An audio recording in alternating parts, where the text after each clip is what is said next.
এবারে আমরা আজকে মৎস্যটা নিয়ে আমি নোটটাও প্রোভাইড করে দিচ্ছি। খুব একটা ইয়ে নয়, মানে বিশাল কিছু পড়তে হবে এরকম ভেবো না। আমার যতটুকু আলোচনা হয় আমি আলোচনা করে দিচ্ছি, তারপরে একটা জাস্ট রেফারেন্স নোট দিয়ে দিচ্ছি, যেটা থেকে অরণ্যটা তোমরা দিয়ে দিবেন, বুঝে। অরণ্য অরণ্য। অরণ্যটা তো দেওয়া আছে বোধহয়, না দিইনি গো? না, অরণ্য দেননি স্যার। আচ্ছা, দিয়ে দিতে হবে তাহলে, অবশ্যই। আচ্ছা, আমরা প্রথমেই মৎস্যে কতগুলো বিষয় বলে দিচ্ছি, সেগুলো আগে নোট করে নাও, সেগুলো নোটে রাখিও নি এবং খুব একটা সচরাচর বইয়ে পাবেও না।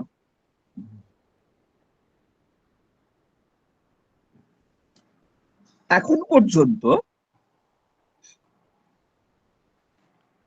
সবচেয়ে বেশি সামুদ্রিক সম্পদ বিক্রি করে অর্থ উপার্জন করা গেছে, সেটাকে কিন্তু কখনোই অন্য কিছু নয়, তোমরা বুঝতেই পেরে গেছো, মৎস্য। একদম। এবারে এই মৎস্যটা পার্টিকুলারলি একটি নির্দিষ্ট সম্পদ নয়, এটা সমুদ্র সম্পদের মধ্যেই পড়ে। এই মৎস্যের আমরা স্পেসিফিক ভাগটা আগে বুঝে নেব। তোমরা সেই ডোমার্সিয়াল কমার্শিয়াল পরে আসবো, আগে প্রধানত দু ধরনের ভাগ করা যায়। একটা হচ্ছে নোনা জলের মাছ, আর একটা হচ্ছে মিষ্টি জলের মাছ। মিষ্টি জলের মাছটাকে আবার দুটো ভাগে ভাগ করা যায়। একটা প্রবাহিত জলের মাছ, লেন্টিক, আর একটা স্থির জলের মাছ। এই পর্যন্ত সবাই বুঝতে পেরেছো নিশ্চয়ই? এখানে বোঝার কিছু নেই বা বলার কিছু নেই। এবারে সামুদ্রিক যে নোনা জলের মাছ, তাকে আমরা ভাগ করছি দুটো, একটা উপকূলীয় মাছ, একটা গভীর সমুদ্রের মাছ। এবারে উপকূলীয় মাছটার উৎপাদন পদ্ধতি অনুসারে একে দুটো ভাগে ভাগ করি, একটা জীবিকা সত্তা ভিত্তিক, একটা বাণিজ্যিক। ক্লিয়ার? এই পর্যন্ত কারো কোনো প্রশ্ন? আমাদের সিলেবাসে যেই মাছটি রয়েছে সেটি হচ্ছে বাণিজ্যিক সামুদ্রিক মৎস্য আহরণ। ক্লিয়ার? তার মানে আমরা কি পড়বো, কি পড়বো বোঝা গেছে? বাণিজ্যিকটা পড়বো। এবারে ধরো একটা ভারত দেশ, ভারতের বর্ডার পেরিয়ে আমরা একটা নির্দিষ্ট দূরত্ব পর্যন্ত মাছ ধরতে পারি, তারপরে গেলে আমাদের পার্শ্ববর্তী দেশ আমাদেরকে গ্রেফতার করবে বা তাদের আমাদের যে রুলস আছে নিয়ম নীতি অনুসারে ব্যবস্থা নেবে।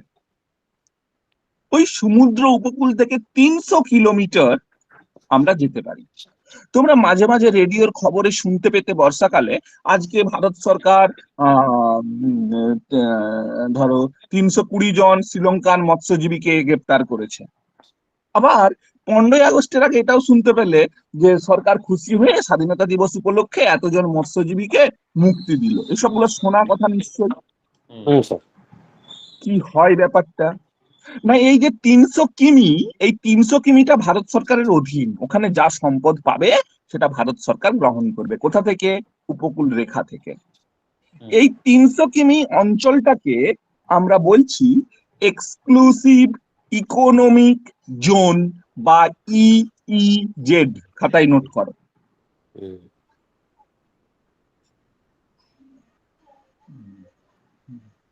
ওকে, এক্সক্লুসিভ ইকোনমিক জোন হয়েছে? দীপান্বিতা বোঝা গেল? হ্যাঁ স্যার। এবারে দেখো, তুমি বলবে স্যার এটা ঠিক করেছে কে? এটা 300 কিমি হবে, না 200 ফ্যাদম হবে, না 200 মাইল হবে? কে ঠিক করেছে? সংস্থাটার নাম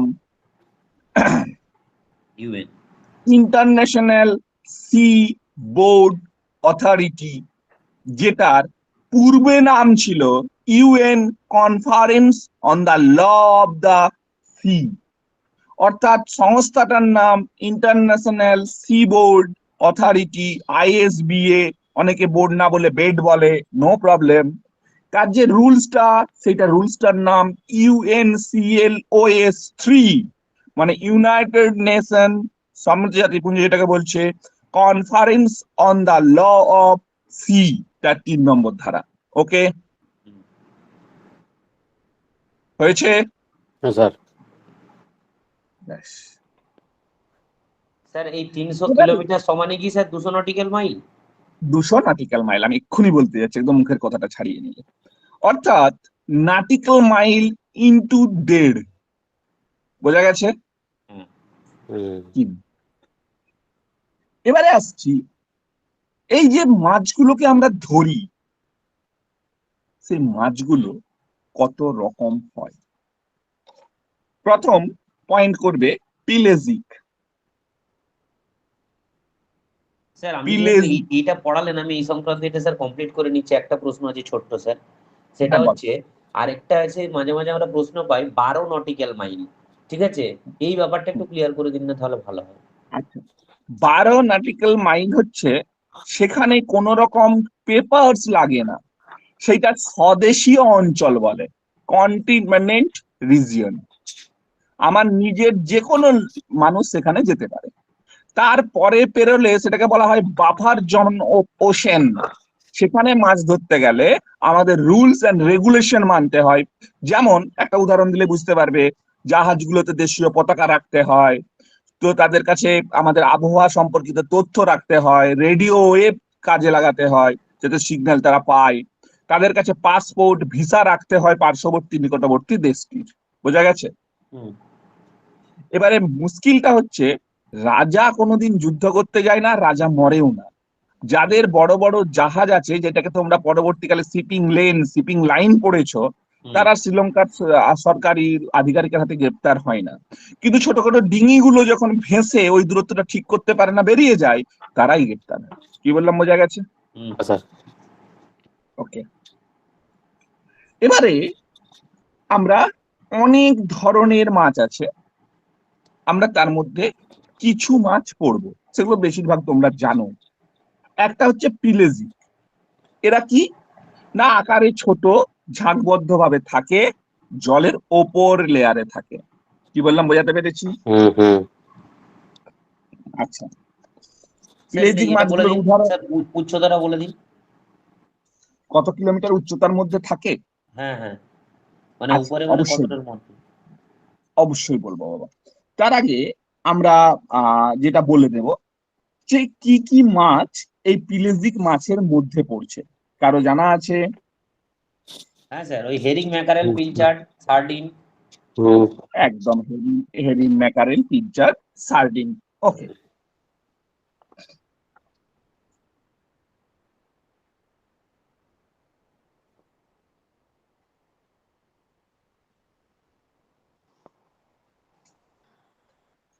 এবারে আমি প্রথমেই বলবো যে কত লেয়ারে থাকে। না, এরা সাধারণত ফটিক অঞ্চলে বসবাস করে। তোমাদের কারো ধারণা আছে ফটিক অঞ্চল কতটা, মানে কতটা 200 মিটার। 200 অ্যাবাভ। 200 অ্যাবাব নয়, 200 মিটার ধরে রাখা হয় গড়ে। এখন এরকম তো কিছু নেই, কোনো বাউন্ডারি থাকতে পারে না, মোটামুটি ধরে নেওয়া হয়। ঠিক আছে? ঠিক আছে, এরপরে যেটা আছে সেটাকে বলা হয় ডোমার্সিয়াল।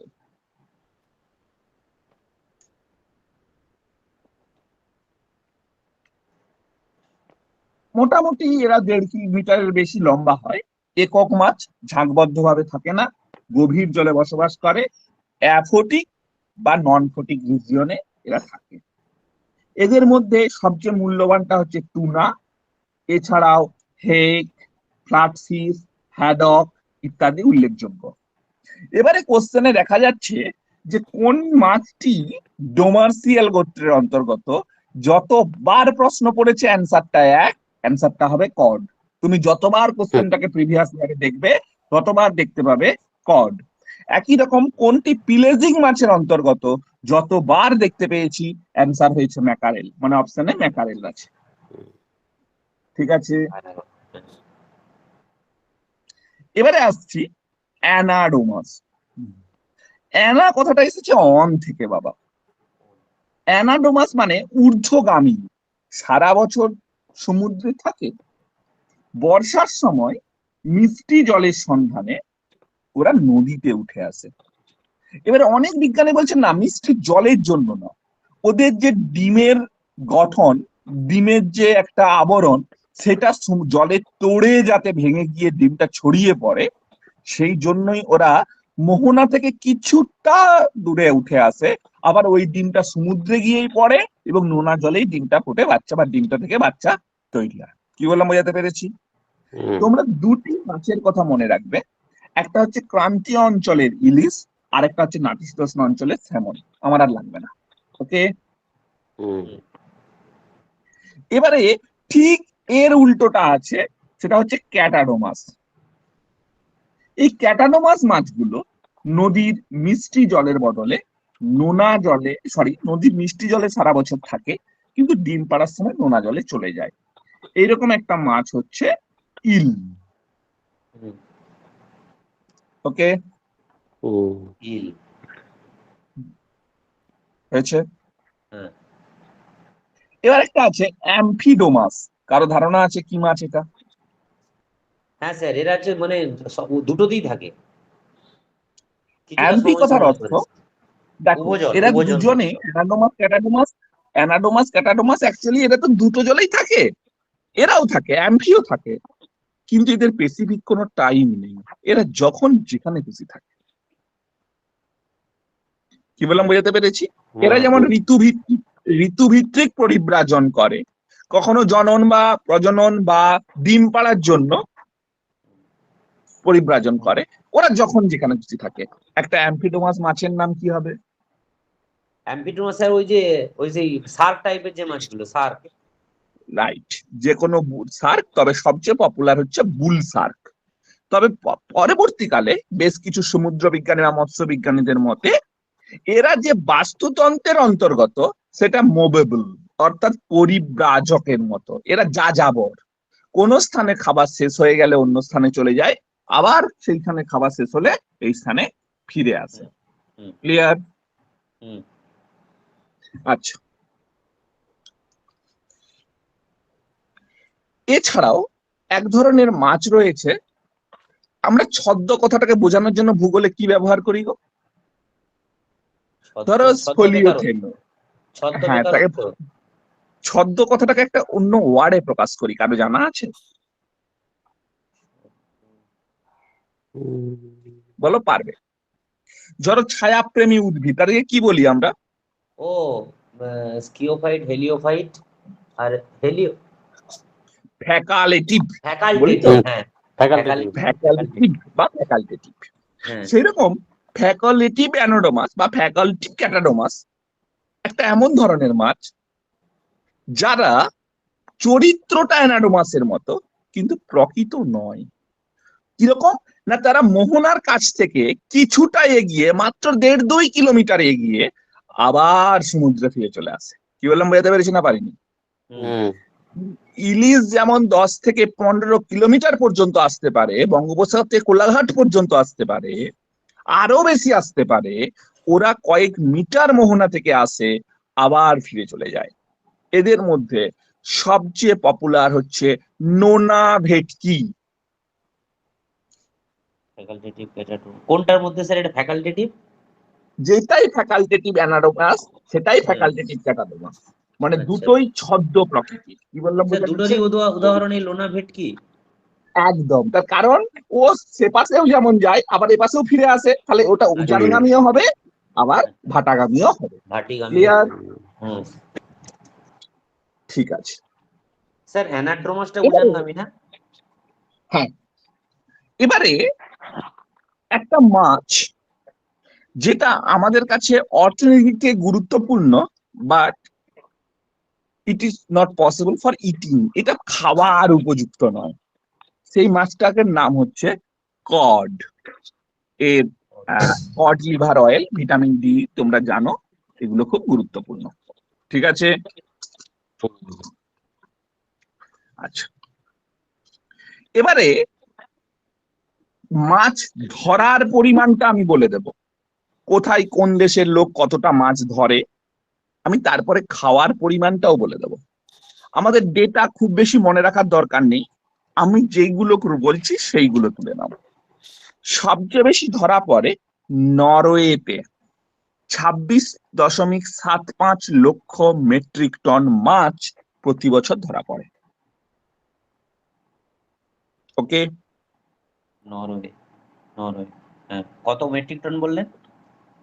26.75 ওকে, 0.75। এই জন্য এই নরওয়ে ধীবর দেখে কি ধীবর বলে? নরওয়েকে বলো। পৃথিবীর দক্ষ ধীবরের দেশ বলা হয় নরওয়ে বা আইসল্যান্ডের ধীবর দেখে। বোঝা গেল? জেলেদের দেশ নাকি একটা আছে না? ওই তো দক্ষ ধীবরের ও, দেশ। ওইটাই। ধীবর মানেই জেলে বাবা। হ্যাঁ, হয়েছে হয়েছে। হ্যাঁ, নরওয়ের পরেই স্থান পাচ্ছে আইসল্যান্ড।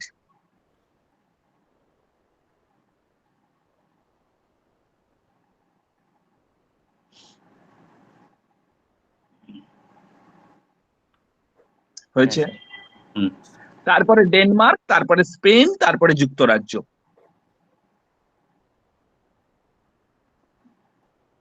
এখানেও চাইলে আমাদের ওই 1, 2, 3 মনে রাখবে। ঠিক আছে? হ্যাঁ। তার মানে এটা স্যার মাছ ধরার দিক থেকে। মাছ ধরার দিক থেকে। ঠিক আছে, হুম, বোঝা গেল? হ্যাঁ স্যার। ওকে, এবারে মাছ খাওয়ার দিক থেকে সবচেয়ে বেশি মাছ খায় কোথাকার লোক?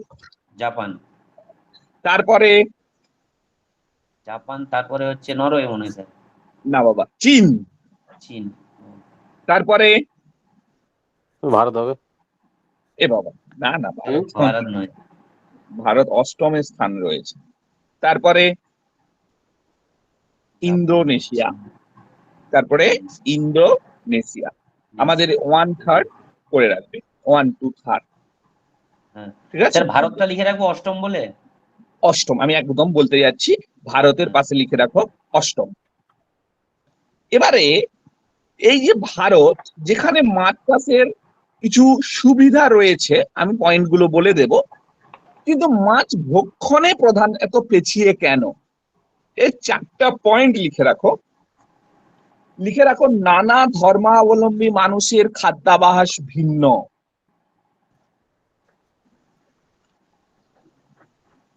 ক্লাস নোট গুলো মেনটেন করবে, নাহলে বলবে স্যার নোটে তো কিছুই নেই। নোটে সেইটুকুই আছে যেটুকু ক্লাস নোটে নেই। নানা ধর্মাবলম্বী মানুষের অবস্থা। আর প্রত্যেকে একটু বই পড়বে, যে কোনো বই পড়বে। আমি বলে দেবো কি কি গুলো পড়বে। হয়ে গেছে? হ্যাঁ স্যার। নেক্সট লেখো, অন্যান্য প্রাণীজ খাবারের আধিক্যতা।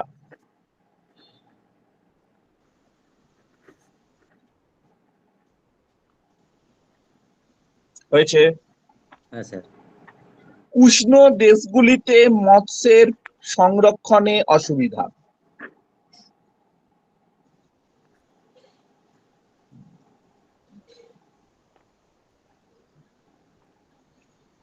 ওকে, হ্যাঁ, সবার শেষ পয়েন্ট যেটা, সরকারি জননীতিতে মাছকে আধিক্যতা দেওয়া হয়নি।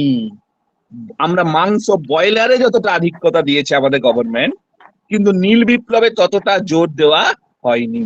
ক্লিয়ার? যদিও ইদানিং ময়না টয়না সাইডে প্রচুর মাছ চাষ হচ্ছে, জানো তোমরা নিশ্চয়ই। ক্যান্সারের কারণ স্যার, ওগুলো খেলে ক্যান্সার হবে। আর তুমি বাঁচবে কি করে অরূপ? এই উৎপল কি করে বাঁচবে বলো? হ্যাঁ ও বাঁচবে কি করে, যে এটা ময়নার মাছ স্যার? স্যার, মাছ বোঝা যাবে। আপনি যেখানে বাজার করতে যান, সেখানে আপনি হ্যাঁ, একটা লোককে ঠিক করবেন, দেখবেন প্রত্যেকটা মার্কেটে একটা দুটো বিশ্বস্ত লোক আছে, তারা কখনো ময়নার মাছ নিয়ে বাজারে বসে না। এটা যে যার এলাকার লোকই তাকে চেনে। এবারে কি বলতো, তুমি ওই রকম ডেলি বাজার করতে যেতে পারলে তবে হবে। হ্যাঁ, সেটা ঠিক, সেটাও ঠিকই বলেছে। তাই না বলো? আর তারপরে কি জানো, যত তুমি টাউনশিপের দিকে চলে আসবে না, সেখানে প্রত্যেকটা মানুষ তোমাকে ভেজাল খাওয়াবে। এটা আমি দেখে নিয়েছি, অবশ্যই কিছু অবশ্যই। করার। নেক্সট, এবারে আমি মার্কসের দিক থেকে কতকগুলো শর্ট টার্ম কোশ্চেন বলবো, যেগুলো আমাদের ক্ষেত্রে খুব গুরুত্বপূর্ণ। প্রথম হচ্ছে, পশ্চিমবঙ্গে একটা মৎস্য নির্ভর বন্দর আছে, কারো জানা আছে কি সেটা? স্যার বলো। ও পশ্চিমবঙ্গে একদম।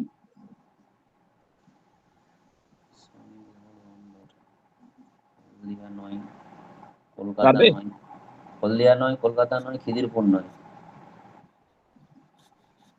বলো, এক লাইন লিখে নাও। হুম। হলদিয়া বন্দর, হাইফেন দিয়ে লেখো জুনপুট ও শঙ্করপুর। হলদিয়া, হ্যাঁ, এটা বলতে পারলো নি। ছি ছি ছি ছি। হয়েছে? Okay, next. Fishery survey of India কোথায় রয়েছে? প্রধান কার্যালয়?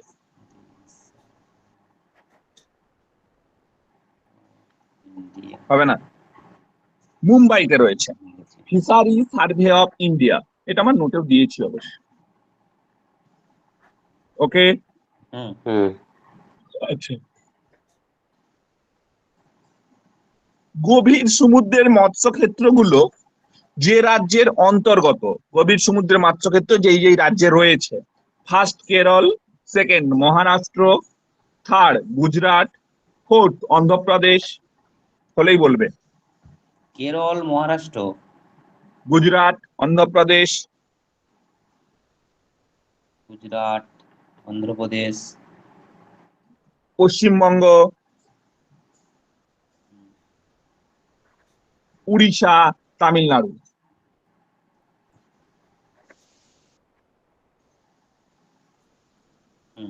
হয়েছে? তোমরা নিশ্চয়ই জানো কোন বন্দরটা দিয়ে সবচেয়ে বেশি মাছ রপ্তানি করা হয়, আমদানি রপ্তানি, বলতে পারবে? কেউ ওই বিশাখাপত্তনম বলবে না। একটা বন্দর আছে শুধু এই মাছের জন্যই বিখ্যাত, বিভিন্ন সিনেমাতেও বন্দরটাকে বারবার দেখানো হয়। অন্ধ্রপ্রদেশ নাকি স্যার? কোচিন, কোচিন বন্দরটা। তামিলনাড়ু। আচ্ছা, সম্পূর্ণ যাতে প্রসেসটা দ্রুত হয়, যাতে সংরক্ষণে অসুবিধে না হয়, এই মাছের জন্য একটা বন্দরকে আধুনিকতম প্রযুক্তির মধ্যে নেওয়া হয়েছে, যেটা ভারতের সবচেয়ে প্রযুক্তি নির্ভর বন্দর। যারা মাধ্যমিকে পড়াও বারবার পয়েন্টিং করিয়েছো, কি জানো? বলো কোনটা? কান্ডালা, কান্ডালা, কান্ডালা, কান্ডালা, গুজরাট। কান্ডালা শুল্ক মুক্ত বন্দর, আমাদের ও, সবচেয়ে তাহলে প্রযুক্তি স্যার নির্ভর নবসেবা, বন্দর। নবসেবা। রাইট, নভসেবা, অনেকে নিউ তুতিকোরিন বলে, নভসেবা। নেক্সট, আমাদের ভারতের মাছগুলো যেই যেই দেশে যায়, যারা এই মাছগুলোকে কেনে, ধারণা আছে কোন কোন দেশকে পাঠাই আমরা ভারতরা?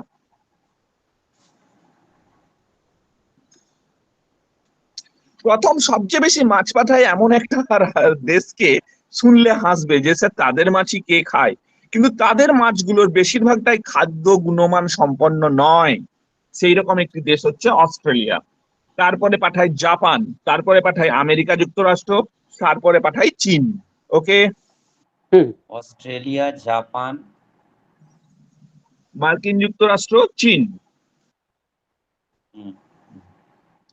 এবারে আমরা বলবো 2023-24 সালে আমরা মাছ পাঠিয়ে অর্জন করেছি 2.84 billion US dollar. 2.84 billion US dollar.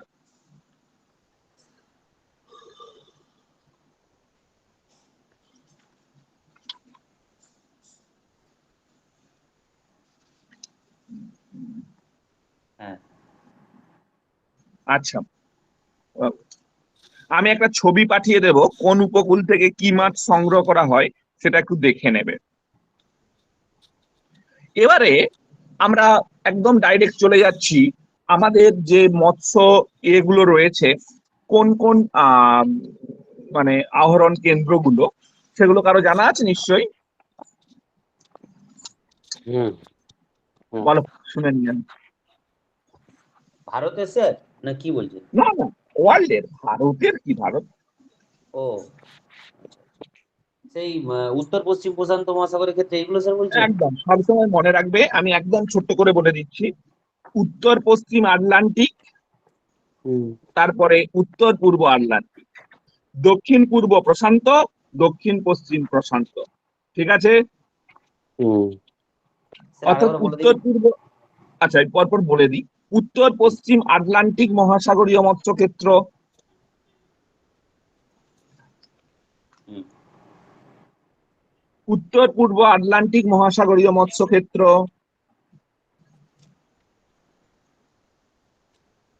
হুম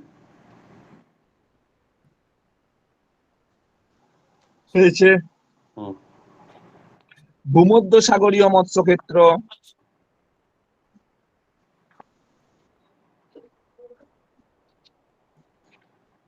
হয়েছে হুম উত্তর পশ্চিম প্রশান্ত মহাসাগরীয় মৎস্যক্ষেত্র,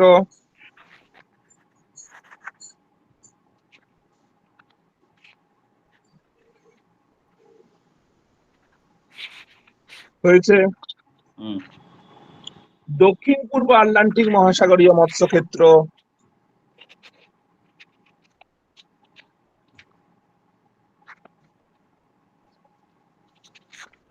হয়েছে হুম হুম দক্ষিণ পূর্ব প্রশান্ত মহাসাগরীয় মৎস্যক্ষেত্র, হয়েছে হুম উত্তর পূর্ব প্রশান্ত মহাসাগরীয় মৎস্যক্ষেত্র। স্যার এটা কি উৎপাদনের দিক থেকে পরপর সাজালেন? একদম গুড। বাহ, উত্তর এখন মনে আছে তো, ভালো। আচ্ছা, আমি একটা ছবি পাঠিয়ে দিচ্ছি, আমি দাঁড়াও, আমি ভুলে যাবো, আমি এক্ষুনি পাঠাতে থাকি। না হলে সেই একই তোমরা চিৎকার করবে যে স্যার দিলেন না, আমি যা ব্যস্ত, মাথা খারাপ হয়ে যাবে। কমন বই তোমাদের কাছে হয়তো পেয়ে যাবে বইটা, কিন্তু এই ছবিটা থেকে তোমরা বুঝতে পেরে যাবে যে কোন জোনটাতে কি মাছ ভালো পাওয়া যায়। উফ,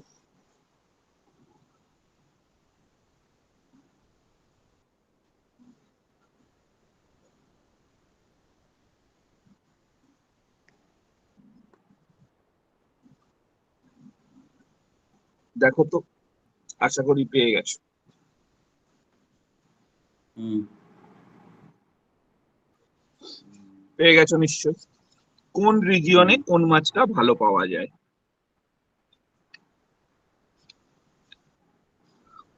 ঠিক। ঠিক আছে, হুম ঠিক আছে। হ্যাঁ স্যার। আচ্ছা, এবারে এখান থেকে আর কিছু না, শুধু একটা জিনিস পড়ে নেবে যে নাতিশীতোষ্ণ অঞ্চলে ডেভেলপ করেছে কেন, আর ক্রান্তীয় অঞ্চলে ডেভেলপ করেনি কেন। ওকে, ঠিক আছে। নাতিশীতোষ্ণ অঞ্চলে ডেভেলপ। আমার নোটেও দেওয়া আছে, বড় কোশ্চেন, লং কোশ্চেন, নোটেও পেয়ে যাবে অবশ্য।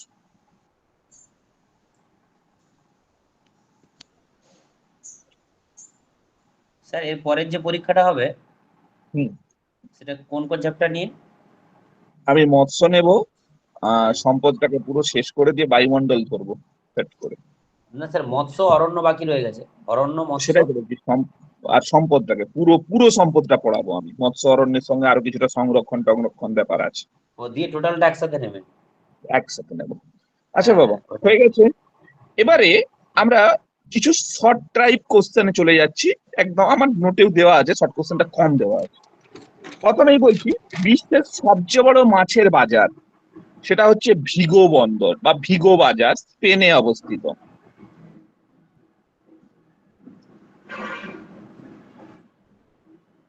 ঠিক আছে। দাঁড়ান স্যার, ভিগো বন্দর, হুম, স্পেন। ঠিক আছে স্যার। হয়েছে হুম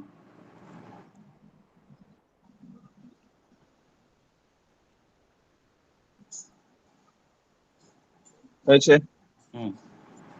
শুধুমাত্র মাছের কারবার চলে এইরকম একটা বন্দর হচ্ছে অন্ধ্রপ্রদেশের মছলিপত্তনম, অনেকে মছলি বলে, এটা মছলিপত্তনম, অন্ধ্রপ্রদেশ।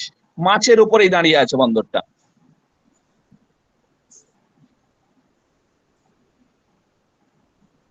হয়েছে।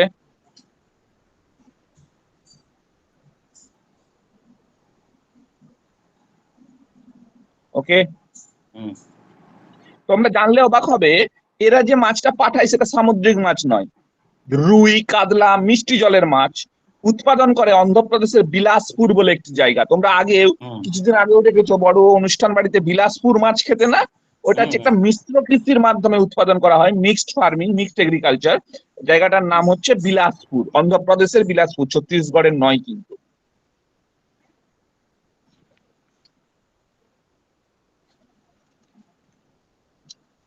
ঠিক আছে। হুম। বাংলাদেশের জাতীয় মাছ ইলিশ।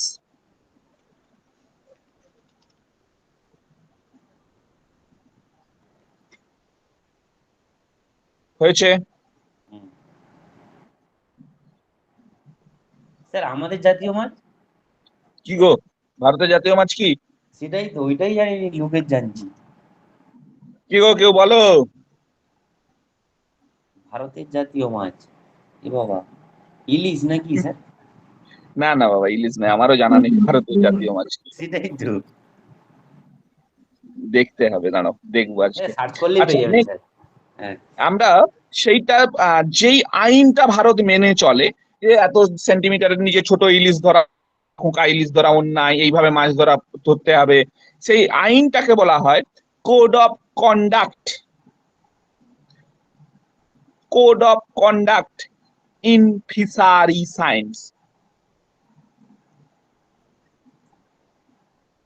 হয়েছে।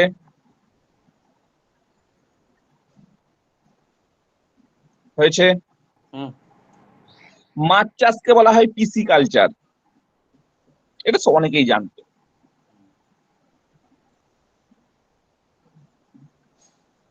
হয়েছে। হুম। মাছ চাষের উন্নয়ন নীল বিপ্লব নামে পরিচিত, জনক অরূপ কৃষ্ণান।